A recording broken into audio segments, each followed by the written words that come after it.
This is a disclaimer, an invitation to listen beyond the words. Dear listeners, as you prepare to lose yourself in the tapestry of this tale, spun with care and woven with countless voices, allow me a moment to reflect on the nature of storytelling itself. Words, like wayward stars, often shine with unpredictable brilliance.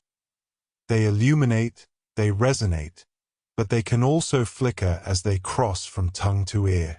In this telling, where the art of the spoken word meets the boundless intricacies of language, there may be an occasional note that rings unexpected, a pronunciation shaped by a performer's unique cadence, a name rendered slightly different than imagined, a rhythm that dances to its own tune.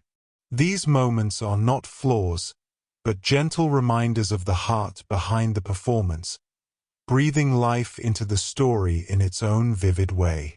Rather than distractions, consider them the creases in an ancient map, the character of a voice etched with the echoes of the world it seeks to bring alive. They are the marks of a tale well told, alive with the imperfections that makes human. Lean into the magic, allow the story to wash over you, and trust that, no matter the shape of each word, the soul of the journey remains unchanged. Your willingness to listen with an open heart is the truest magic of all. The Adventure of the Lion's Mane by Sir Arthur Conan Doyle. It is a most singular thing that a problem which was certainly as abstruse and unusual as any which I have faced in my long professional career should have come to me after my retirement, and be brought, as it were, to my very door. It occurred after my withdrawal to my little Sussex home, when I had given myself up entirely to that soothing life of nature for which I had so often yearned during the long years spent amid the gloom of London. At this period of my life the good Watson had passed almost beyond my ken. An occasional weekend visit was the most that I ever saw of him. Thus I must act as my own chronicler. Ah! Had he but been with me, how much he might have made of so wonderful a happening and of my eventual triumph against every difficulty. As it is, however, I must needs tell my tale in my own plain way, showing by my words each step upon the difficult road which lay before me as I searched for the mystery of the Lion's Mane. My villa is situated upon the southern slope of the Downs, commanding a great view of the Channel. At this point the coastline is entirely of chalk cliffs, which can only be descended by a single, long, tortuous path, which is steep and slippery. At the bottom of the path lie 100 yards of pebbles and shingle, even when the tide is at full. Here and there, however, there are curves and hollows which make splendid swimming pools filled afresh with each flow. This admirable beach extends for some miles in each direction, save only at one point where the little cove and village of Fulworth break the line. My house is lonely. I, my old housekeeper, and my bees have the estate all to ourselves. Half a mile off, however, is Harold Stackhurst's well-known coaching establishment. The Gables, quite a large place, which contains some score of young fellows preparing for various professions, with a staff of several masters. Stackhurst himself was a well-known rowing blue in his day, and an excellent all-round scholar. He and I were always friendly from the day I came to the coast, and he was the one man who was on such terms with me that we could drop in on each other in the evenings without an invitation. Towards the end of July, 1907, there was a severe gale, the wind blowing up channel, heaping the seas to the base of the cliffs, and leaving a lagoon at the turn of the tide. On the morning of which I speak the wind had abated, and all nature was newly washed and fresh. It was impossible to work upon so delightful a day, and I strolled out before breakfast to enjoy the exquisite air. I walked along the cliff path which led to the steep descent to the beach. As I walked I heard a shout behind me, and there was Harold Stackhurst waving his hand in cheery greeting. "What a morning, Mr. Holmes. I thought I should see you out. Going for a swim, I see. At your old tricks again," he laughed, patting his bulging pocket. "Yes." Macpherson started early, and I expect I may find him there. Fitzroy Macpherson was the science master, a fine upstanding young fellow whose life had been crippled by heart trouble following rheumatic fever. He was a natural athlete, however, and excelled in every game which did not throw too great a strain upon him. Summer and winter he went for his swim, and, as I am a swimmer myself, I have often joined him. At this moment we saw the man himself. His head showed above the edge of the cliff where the path ends. Then his whole figure appeared at the top, staggering like a drunken man. The next instant he threw up his hands, and, with a terrible cry, fell upon his face. Stackhurst and I rushed forward, it may have been 50 yards, and turned him on his back. He was obviously dying. Those glazed sunken eyes and dreadful livid cheeks could mean nothing else. One glimmer of life came into his face for an instant, and he uttered 2 or 3 words with an eager air of warning. They were slurred and indistinct, but to my ear the last of them, which burst in a shriek from his lips, were the lion's manner. It was utterly irrelevant and unintelligible, and yet I could twist the sound into no other sense. Then he half raised himself from the ground, threw his arms into the air and fell forward on his side. He was dead. My companion was paralyzed by the sudden horror of it, but I, as may well be imagined, had every sense on the alert. And I had need, for it was speedily evident that we were in the presence of an extraordinary case. The man was dressed only in his Burberry overcoat, his trousers, and an unlaced pair of canvas shoes. As he fell over, his Burberry, which had been simply thrown round his shoulders, slipped off, exposing his trunk. We stared at it in amazement. His back was covered with dark red lines as though he had been terribly flogged by a thin wire scourge. The instrument with which this punishment had been inflicted was clearly flexible, for the long, angry wheels curved round his shoulders and ribs. There was blood dripping down his chin, for he had bitten through his lower lip in the paroxysm of his agony. His drawn and distorted face told how terrible that agony had been. I was kneeling and Stackhurst standing by the body when a shadow fell across us, and we found that Ian Murdoch was by our side. Murdoch was the mathematical coach at the establishment, a tall, dark, thin man, so taciturn and aloof that none can be said to have been his friend. He seemed to live in some high, abstract region of surds and conic sections with little to connect him with ordinary life. He was looked upon as an oddity by the students, and would have been there but there was some strange outlandish blood in the man, which showed itself not only in his coal-black eyes and swarthy face, but also in occasional outbreaks of temper, which could only be described as ferocious. On one occasion, being plagued by a little dog belonging to Macpherson, he had caught the creature up and hurled it through the plate-glass window, an action for which Stackhurst would certainly have given him his dismissal had he not been a very valuable teacher. Such was the strange, complex man who now appeared beside us. He seemed to be honestly shocked at the sight before him, though the incident of the dog may show that there was no great sympathy between the dead man and himself. Poor fellow! Poor fellow! What can I do? How can I help? Were you with him? Can you tell us what has happened? No, I was late this morning. I was not on the beach at all. I have come straight from the Gables. What can I do? You can hurry to the police station at Fulworth. Report the matter at once. Without a word he made off at top speed, and I proceeded to take the matter in hand, while Stackhurst, dazed at this tragedy, remained by the body. My first task naturally was to note who was on the beach. From the top of the path I could see the whole sweep of it, and it was absolutely deserted save that 2 or 3 dark figures could be seen far away moving towards the village of Fulworth. Having satisfied myself upon this point, I walked slowly down the path. There was clay or soft marl mixed with the chalk, and every here and there I saw the same footstep, both ascending and descending. No one else had gone down to the beach by this track that morning. At one place I observed the print of an open hand with the fingers towards the incline. This could only mean that poor Macpherson had fallen as he ascended. There were rounded depressions, too, which suggested that he had come down upon his knees more than once. At the bottom of the path was the considerable lagoon left by the retreating tide. At the side of it Macpherson had undressed, for there lay his towel on a rock. It was folded and dry, so that it would seem that after all he had never entered the water.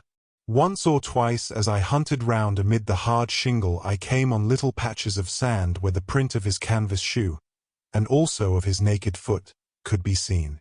The latter fact proved that he had made all ready to bathe, though the towel indicated that he had not actually done so.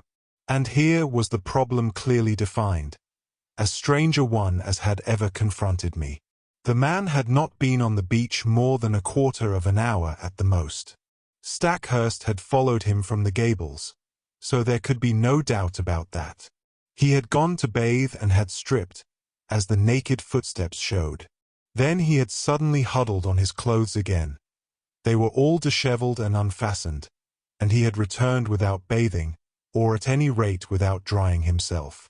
And the reason for his change of purpose had been that he had been scourged in some savage, inhuman fashion, tortured until he bit his lip through in his agony, and was left with only strength enough to crawl away and to die.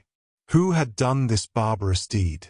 There were, it is true, small grottos and caves in the base of the cliffs, but the low sun shone directly into them, and there was no place for concealment. Then, again, there were those distant figures on the beach. They seemed too far away to have been connected with the crime, and the broad lagoon in which Macpherson had intended to bathe lay between him and them, lapping up to the rocks. On the sea 2 or 3 fishing boats were at no great distance.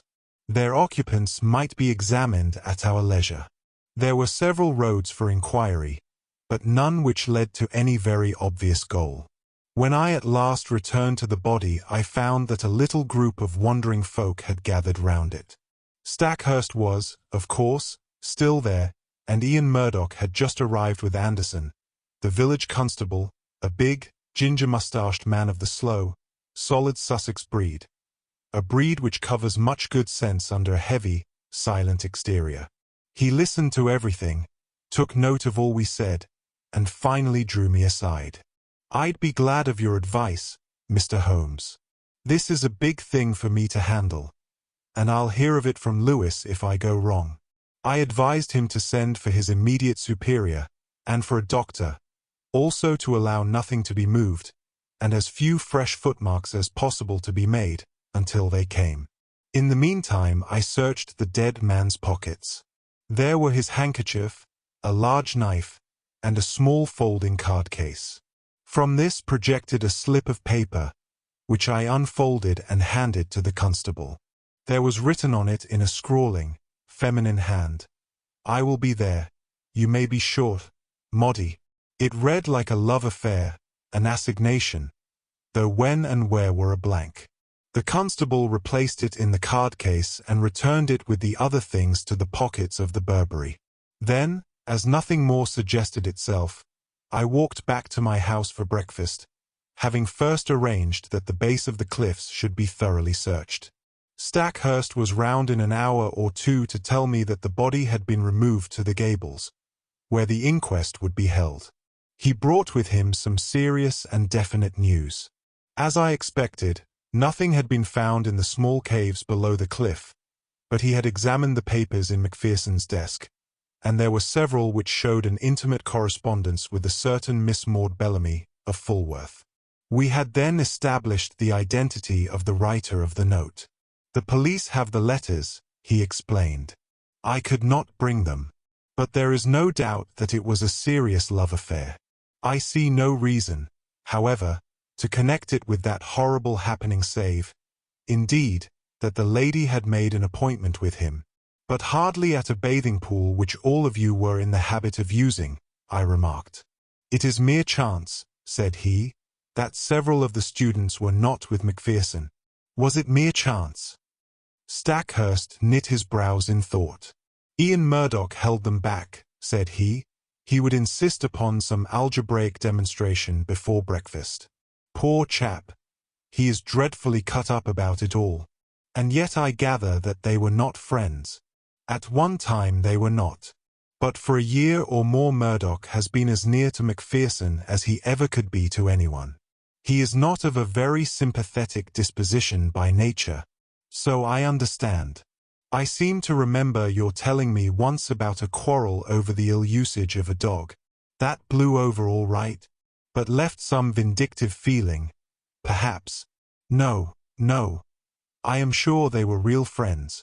Well, then, we must explore the matter of the girl. Do you know her? Everyone knows her.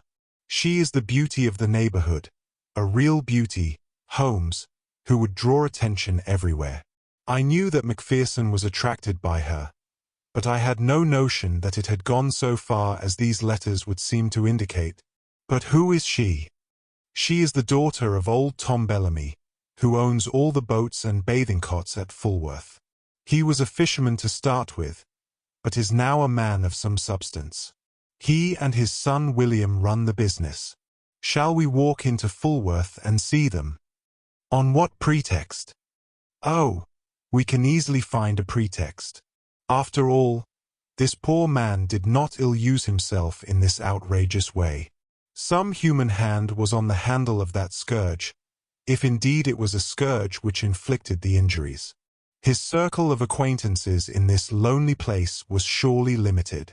Let us follow it up in every direction, and we can hardly fail to come upon the motive, which in turn should lead us to the criminal. It would have been a pleasant walk across the time-scented downs had our minds not been poisoned by the tragedy we had witnessed. The village of Fulworth lies in a hollow curving in a semicircle round the bay. Behind the old-fashioned hamlet several modern houses have been built upon the rising ground. It was to one of these that Stackhurst guided me. That's the Haven, as Bellamy called it. The one with the corner tower and slate roof. Not bad for a man who started with nothing but, by Jove, look at that.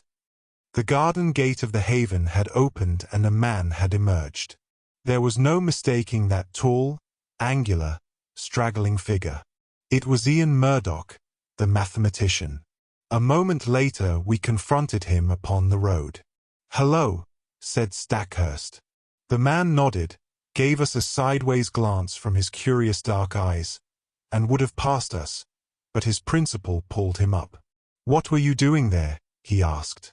Murdoch's face flushed with anger. "I am your subordinate, sir, under your roof. I am not aware that I owe you any account of my private actions." Stackhurst's nerves were near the surface after all he had endured. Otherwise, perhaps, he would have waited. Now he lost his temper completely. "In the circumstances your answer is pure impertinence, Mr. Murdoch. Your own question might perhaps come under the same heading. This is not the first time that I have had to overlook your insubordinate ways. It will certainly be the last. You will kindly make fresh arrangements for your future as speedily as you can." I had intended to do so. I have lost today the only person who made the gables habitable. He strode off upon his way, while Stackhurst, with angry eyes, stood glaring after him. "Is he not an impossible, intolerable man?" he cried. The one thing that impressed itself forcibly upon my mind was that Mr. Ian Murdoch was taking the first chance to open a path of escape from the scene of the crime. Suspicion, vague and nebulous, was now beginning to take outline in my mind. Perhaps the visit to the Bellamys might throw some further light upon the matter. Stackhurst pulled himself together and we went forward to the house. Mr. Bellamy proved to be a middle-aged man with a flaming red beard. He seemed to be in a very angry mood, and his face was soon as florid as his hair. "No, sir, I do not desire any particulars. My son here," indicating a powerful young man, with a heavy, sullen face, in the corner of the sitting-room, "is of one mind with me that Mr. Macpherson's attentions to Maud were insulting. Yes, sir, the word marriage was never mentioned, and yet there were letters and meetings, and a great deal more of which neither of us could approve. She has no mother, and we are her only guardians. We are determined." But the words were taken from his mouth by the appearance of the lady herself. There was no gainsaying that she would have graced any assembly in the world. Who could have imagined that so rare a flower would grow from such a root and in such an atmosphere? Women have seldom been an attraction to me, for my brain has always governed my heart, but I could not look upon her perfect clear-cut face, with all the soft freshness of the downlands in her delicate coloring, without realizing that no young man would cross her path unscathed. Such was the girl who had pushed open the door and stood now, wide-eyed and intense, in front of Harold Stackhurst. "I know already that Fitzroy is dead," she said. "Do not be afraid to tell me the particulars. This other gentleman of yours let us know the news," explained the father. "There is no reason why my sister should be brought into the matter," growled the younger man. The sister turned a sharp, fierce look upon him. "This is my business, William. Kindly leave me to manage it in my own way. By all accounts there has been a crime committed. If I can help to show who did it, it is the least I can do for him who is gone." She listened to a short account from my companion, with a composed concentration which showed me that she possessed strong character as well as great beauty. Maud Bellamy will always remain in my memory as a most complete and remarkable woman. It seems that she already knew me by sight, for she turned to me at the end. "Bring them to justice, Mr. Holmes. You have my sympathy and my help, whoever they may be." It seemed to me that she glanced defiantly at her father and brother as she spoke. "Thank you," said I. "I value a woman's instinct in such matters. You use the word, they. You think that more than one was concerned."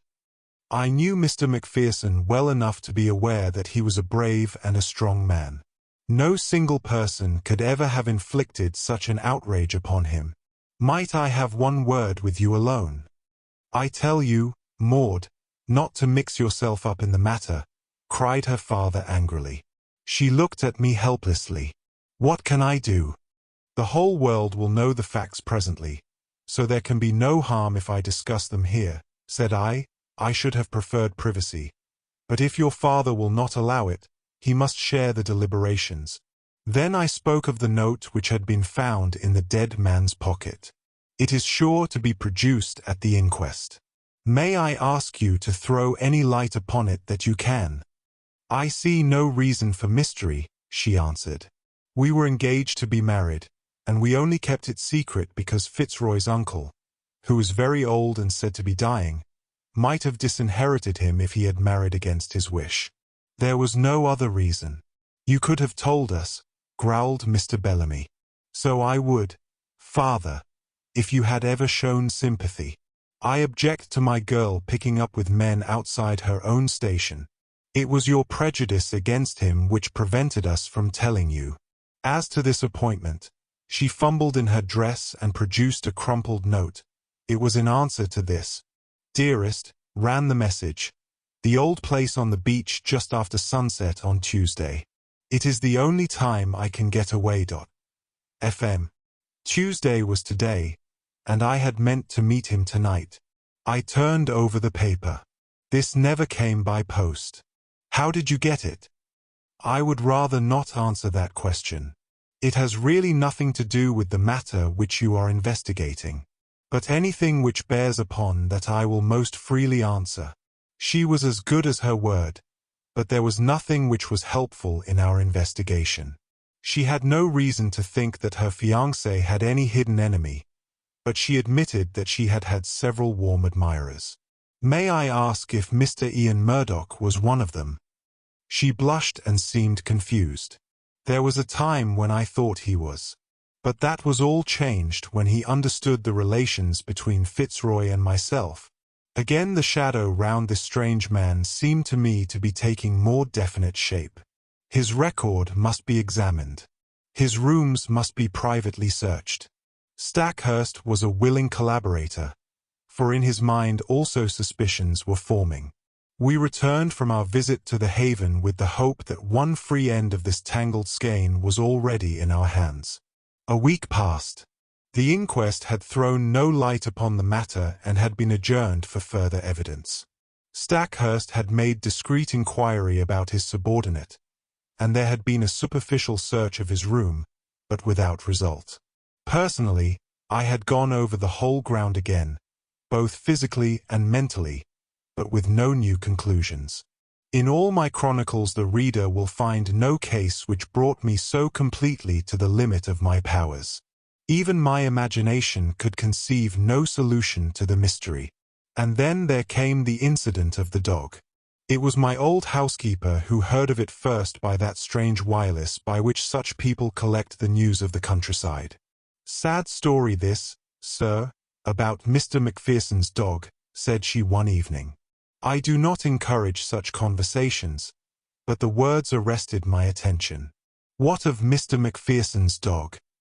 "Dead, sir. Died of grief for its master." "Who told you this?" "Why, sir, everyone is talking of it. It took on terrible, and has eaten nothing for a week.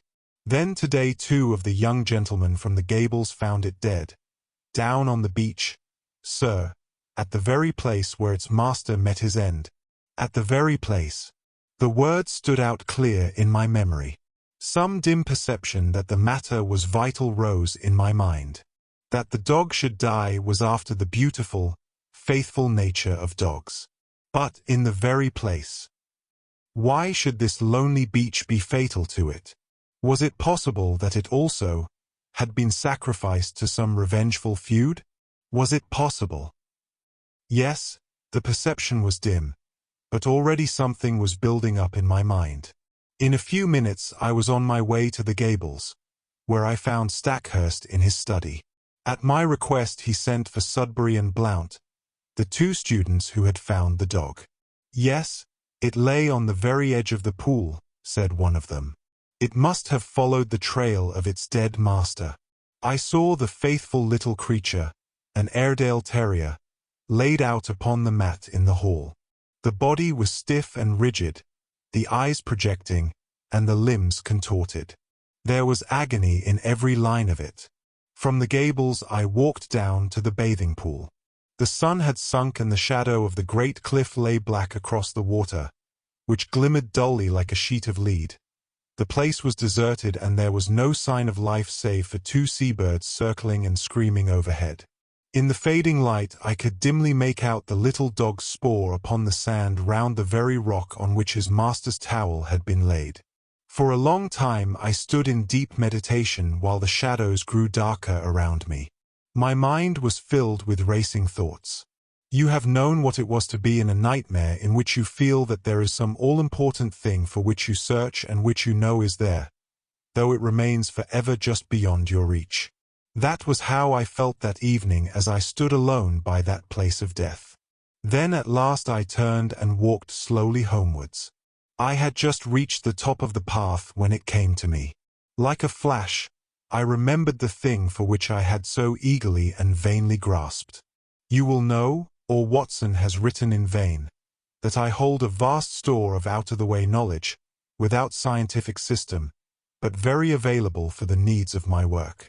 My mind is like a crowded box-room with packets of all sorts stowed away therein, so many that I may well have but a vague perception of what was there.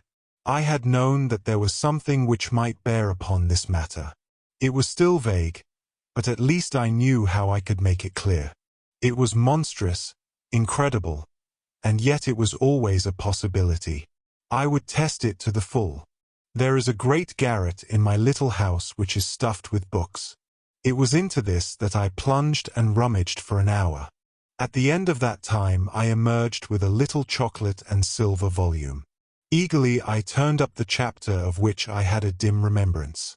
Yes, it was indeed a far-fetched and unlikely proposition, and yet I could not be at rest until I had made sure if it might, indeed, be so.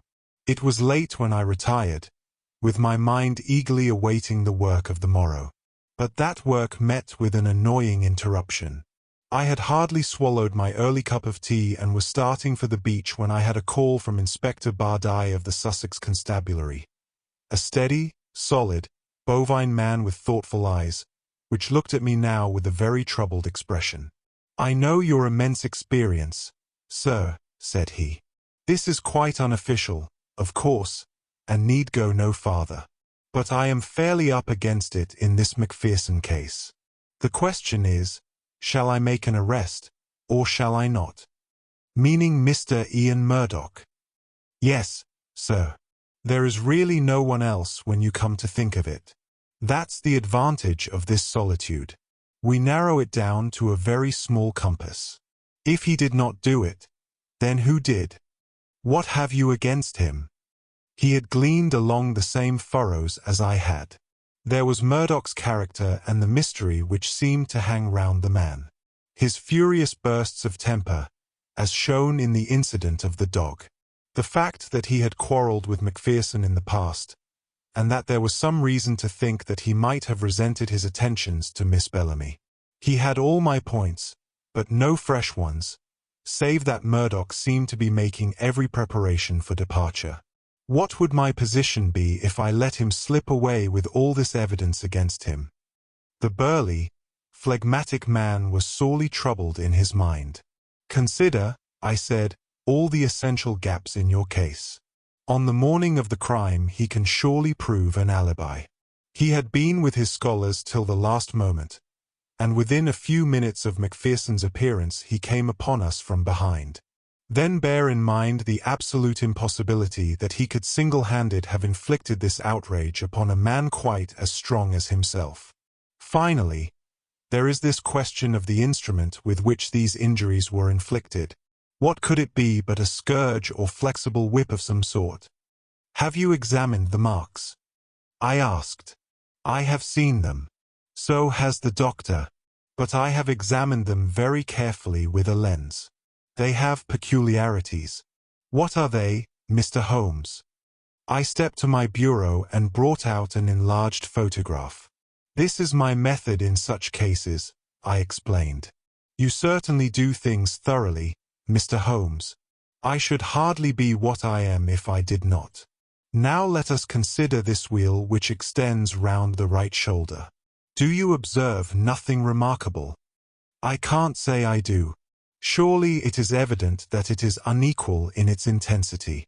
There is a dot of extravasated blood here, and another there. There are similar indications in this other wheel down here. What can that mean?" "I have no idea." "Have you?" "Perhaps I have. Perhaps I haven't. I may be able to say more soon. Anything which will define what made that mark will bring us a long way towards the criminal." "It is, of course, an absurd idea," said the policeman, "but if a red-hot net of wire had been laid across the back, then these better-marked points would represent where the meshes crossed each other. A most ingenious comparison. Or shall we say a very stiff cat-o'-nine-tails with small hard knots upon it. By Jove, Mr. Holmes, I think you have hit it. Or there may be some very different cause, Mr. Bardi. But your case is far too weak for an arrest. Besides, we have those last words, lions manner. I have wondered whether Ian—" "Yes, I have considered that. If the second word had borne any resemblance to Murdoch, but it did not. He gave it almost in a shriek. I am sure that it was manner. Have you no alternative, Mr. Holmes?" "Perhaps I have. But I do not care to discuss it until there is something more solid to discuss." "And when will that be?"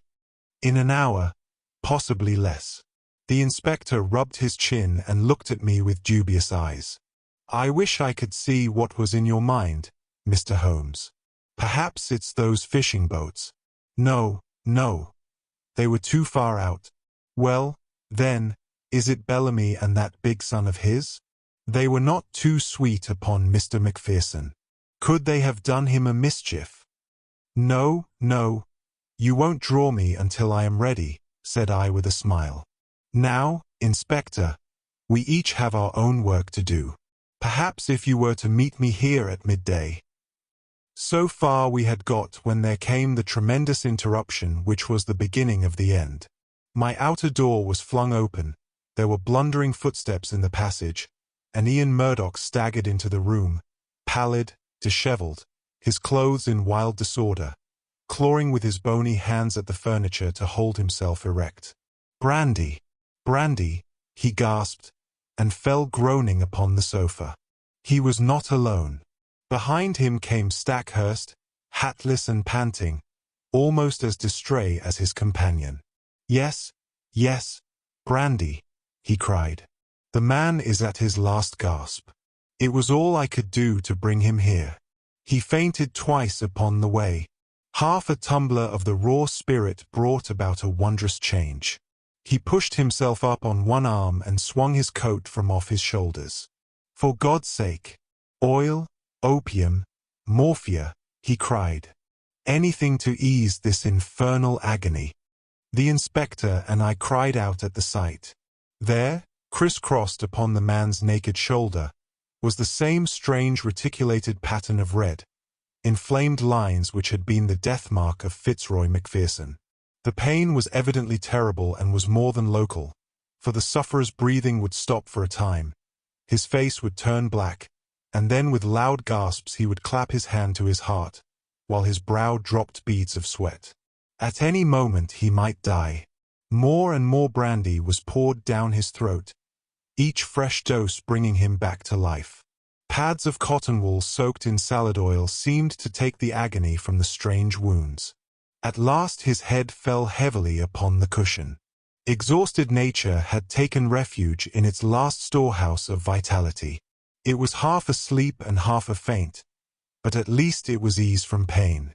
To question him had been impossible, but the moment we were assured of his condition, Stackhurst turned upon me. "My God!"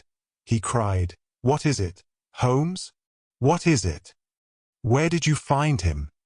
"Down on the beach. Exactly where poor Macpherson met his end. If this man's heart had been weak as Macpherson's was, he would not be here now. More than once I thought he was gone as I brought him up. It was too far to the Gables, so I made for you. Did you see him on the beach?" I was walking on the cliff when I heard his cry. He was at the edge of the water, reeling about like a drunken man. I ran down, threw some clothes about him, and brought him up. "For heaven's sake, Holmes, use all the powers you have and spare no pains to lift the curse from this place, for life is becoming unendurable. Can you, with all your worldwide reputation, do nothing for us?" "I think I can, Stackhurst. Come with me now. And you, Inspector, come along. We will see if we cannot deliver this murderer into your hands." Leaving the unconscious man in the charge of my housekeeper, we all three went down to the deadly lagoon. On the shingle there was piled a little heap of towels and clothes, left by the stricken man. Slowly I walked round the edge of the water, my comrades in Indian file behind me. Most of the pool was quite shallow, but under the cliff where the beach was hollowed out it was 4 or 5 feet deep. It was to this part that a swimmer would naturally go, for it formed a beautiful pellucid green pool as clear as crystal. A line of rocks lay above it at the base of the cliff, and along this I led the way, peering eagerly into the depths beneath me. I had reached the deepest and stillest pool when my eyes caught that for which they were searching, and I burst into a shout of triumph. "Cyanea!" I cried. "Cyanea! Behold the lion's manet!" The strange object at which I pointed did indeed look like a tangled mass torn from the manet of a lion. It lay upon a rocky shelf some 3 feet under the water, a curious waving, vibrating, hairy creature with streaks of silver among its yellow tresses. It pulsated with a slow, heavy dilation and contraction. "It has done mischief enough. Its day is over." I cried. "Help me, Stackhurst. Let us end the murderer forever." There was a big boulder just above the ledge, and we pushed it until it fell with a tremendous splash into the water. When the ripples had cleared we saw that it had settled upon the ledge below. One flapping edge of yellow membrane showed that our victim was beneath it. A thick oily scum oozed out from below the stone and stained the water round, rising slowly to the surface. "Well, this gets me," cried the inspector. "What was it, Mr. Holmes? I'm born and bred in these parts, but I never saw such a thing. It don't belong to Sussex." "Just as well for Sussex," I remarked. "It may have been the southwest gale that brought it up. Come back to my house, both of you, and I will give you the terrible experience of one who has good reason to remember his own meeting with the same peril of the seas." When we reached my study, we found that Murdoch was so far recovered that he could sit up. He was dazed in mind, and every now and then was shaken by a paroxysm of pain.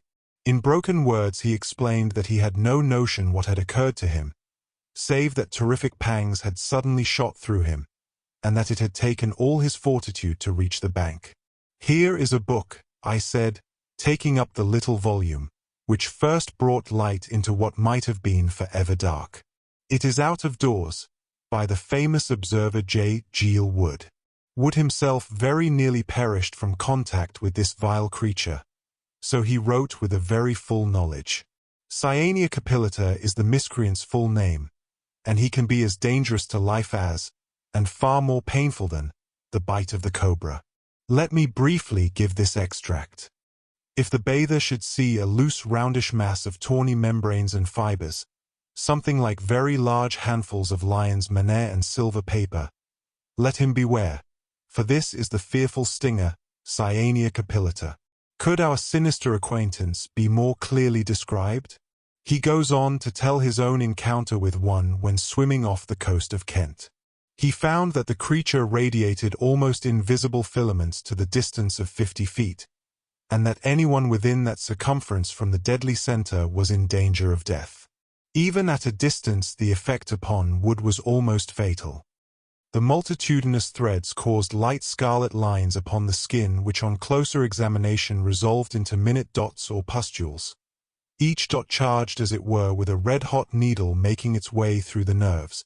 The local pain was, as he explains, the least part of the exquisite torment. Pangs shot through the chest, causing me to fall as if struck by a bullet. The pulsation would cease, and then the heart would give 6 or 7 leaps as if it would force its way through the chest. It nearly killed him, although he had only been exposed to it in the disturbed ocean and not in the narrow calm waters of a bathing pool.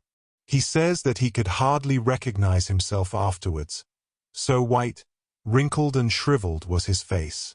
He gulped down brandy, a whole bottleful, and it seems to have saved his life. There is the book, Inspector.